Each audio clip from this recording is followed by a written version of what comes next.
बच्चों, कैसे हैं आप सभी? मैं आशा करती हूँ आप सभी लोग स्वस्थ और प्रसन्न होंगे।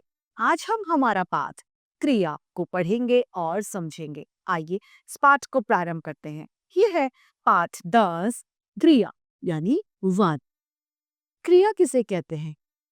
किसी भी काम को करना क्रिया है। चाहे हम हंस रहे हैं, रो रहे हैं, खा रहे हैं, नहा रहे हैं, टीवी देख रहे हैं, सभी कुछ क्या है? क्रिया।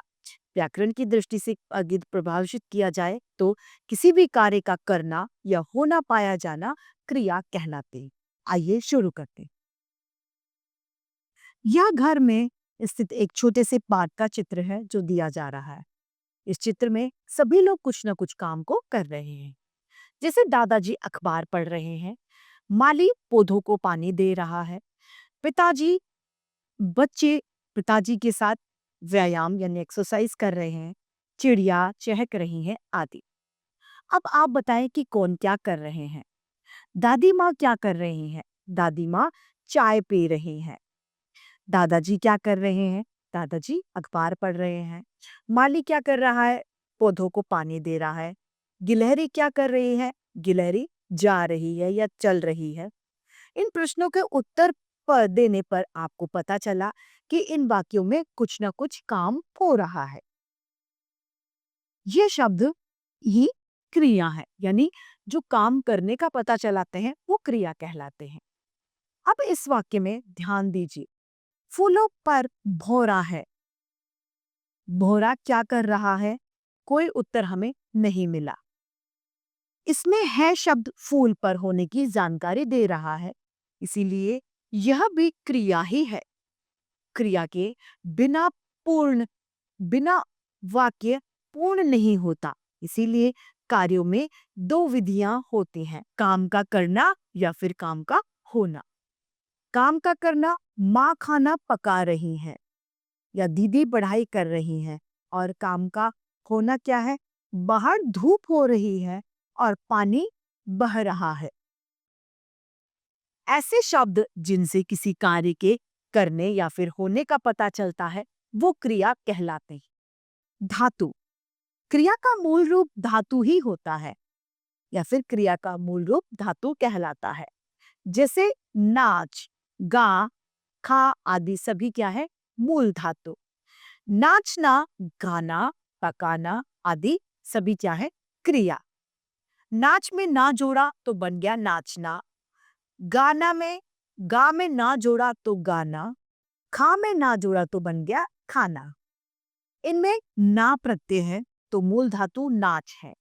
गा, खा में जुड़कर नाचना, गाना, खाना क्रिया का सामान्य रूप बना देते हैं। अतः क्रिया का मूल रूप धातु कहलाता है। क्रम के आधार पर क्रिया के दो भेद होते हैं। पहला सकर्मक क्रिया, दूसरा अकर्मक क्रिया, यानी क्रियाओं को दो भागों में बांटा जाता है। पहला है सकर्मक क्रिया। सकर्मक क्रिया का अर्थ है कर्म के साथ।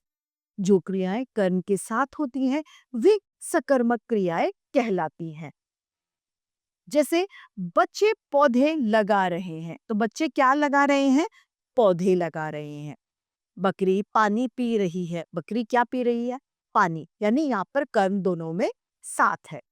इन वाक्यों में लगा रहे हैं और पी रही है क्रिया है का सीधा फल पौधे और पानी पर पड़ रहा है, इसलिए ये सकर्मक क्रियाएं हैं।